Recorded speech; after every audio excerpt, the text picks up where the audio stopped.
Ever since we were 6, Mike and I were inseparable, the best of friends. We did everything together. Even when our curfews hit and we were forced to return to our homes, we found a way to prolong the fun. For my 9th birthday, I received one of those kitty spy kits. Nothing in that kit interested me in the least, save for a pair of green walkie-talkies. Mike and I used those things to talk to each other every night throughout our adolescence. Though I could not see him, I always imagined we were mirror images of each other in those moments, both of us laying on our backs in the dark, clutching our respective walkie-talkies in our right hands. Often, one of us would fall asleep to the comforting chatter of the other.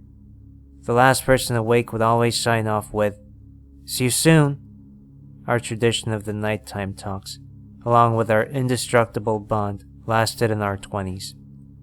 It might seem odd for anyone past the age of 14 to be seen talking with their friend via a child's toy, but the two of us were still young at heart, and we refused to relinquish that one bit of nostalgia.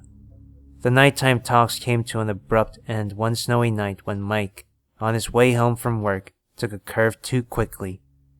A phone call came that night, instead of the usual crackle of the walkie-talkie. On it, Mike's sobbing mother relayed the message that my friend was no more. A few days later, I placed his green walkie-talkie in the casket with him. He was buried with it in his hands. Though I could not bring myself to throw out my own walkie-talkie, I could not bear to look at it. It sat in a desk drawer, where it remained safely tucked away, mute and still. Years went by, and although I could not fill the void left by Mike's absence, I moved on with my life, eventually finding life and contentedness. My wife and I bought a house in another town, and so all possessions were disassembled and distributed amongst brown packing boxes. The walkie-talkie was in one of the last boxes I unpacked. I pulled it from its nesting of packing peanuts and stared at it. Though the plastic toy itself was light in weight, it was heavy with all the memories shared between two rambunctious boys.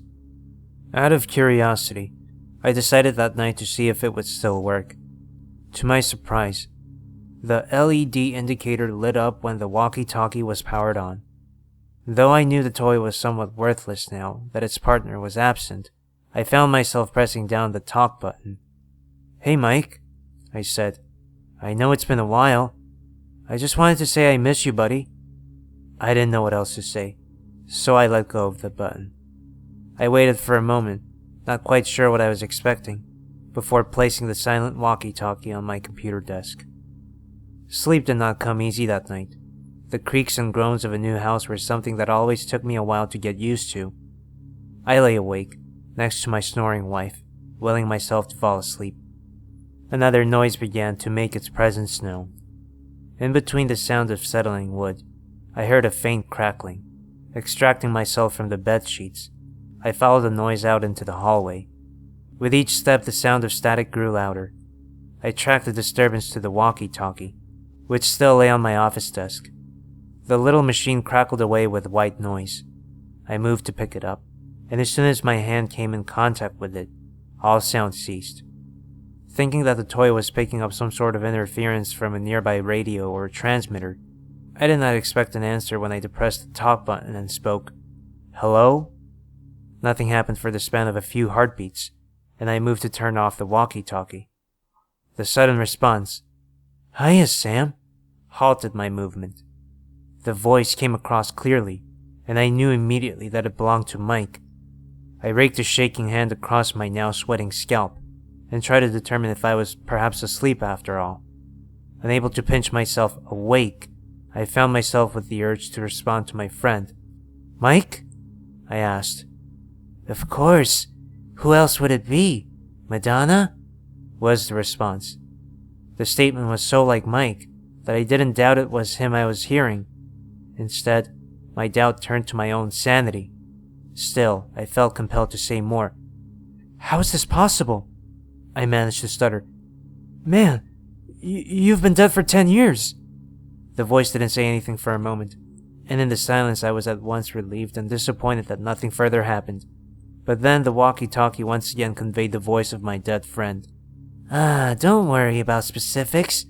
It's just good to be able to talk with you. How have you been?"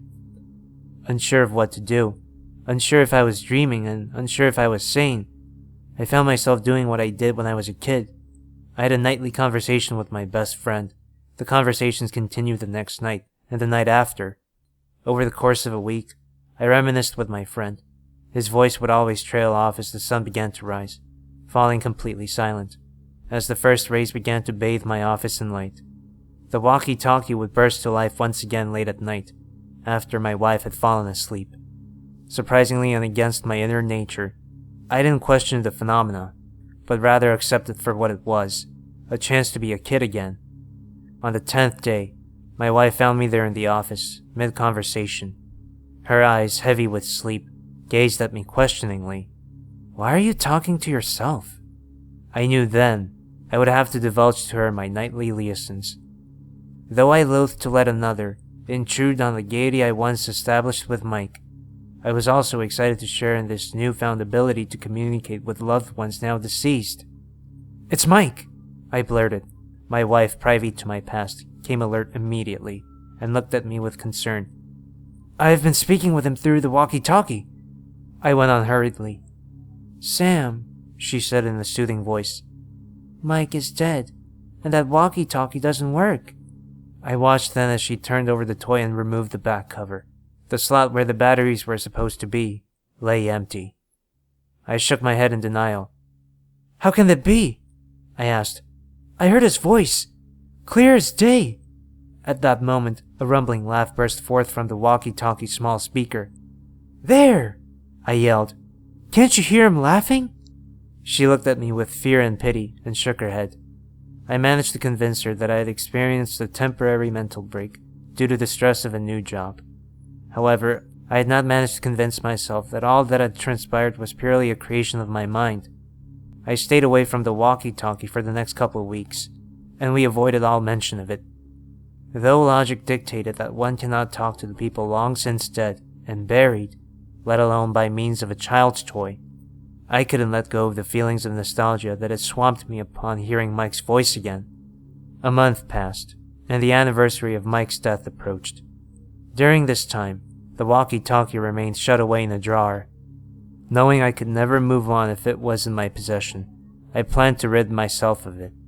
Rather than throwing it in the trash, just in case Mike's ghost was haunting the device, I thought it would be more fitting to take it to one of the places Mike and I used to play as kids. Knowing my wife would once again question my sanity, I made up an excuse to leave the house one evening. Twilight was starting when I turned onto the dirt road, which lay on the edge of my old hometown. The unpaved road led out to a large series of fields that as kids, Mike and I commanded for our own base of activities. I exited my car and made my way across the darkening landscape. The tall grass swept at my legs as I walked out toward the center of the first field. I meant to just lay the walkie-talkie on the ground there and leave, but a voice on the wind caught my attention. "Sam!" it called. "Over here!" Once again my heart stuttered as I recognized the voice of my best friend. This time it came from the walkie-talkie still clutched in my hand, but from a little ways to my left. In a trance, I followed the beckoning pleas, not paying attention to where it was I walked. In my youth, I had memorized every inch of this wild space. I knew the location of every rock, every ditch, and every hole on the property. In my days, and in advanced age, I had forgotten the old well that lay just at the edge of the field. A scream tore from my foot as my foot broke through the rotting wood that was used to cover the hole. I felt myself falling until finally my body met the rocky bottom with a sickening crunch. I lay hurt in a daze. With my failing strength, I managed to turn myself over to my back. Blood trickled from my mouth as my eyes searched the darkness above. I could just barely make out the last rays of sunlight fading from view far above. Remarkably, the walkie-talkie survived the fall, cushioned from the impact by the shelter of my clenched right hand. I lay there on my back, in the darkness with the device, like a sick parody of my childhood, as if the very thought awakened it. The walkie-talkie cracked to life once again. "See you soon," was all he said.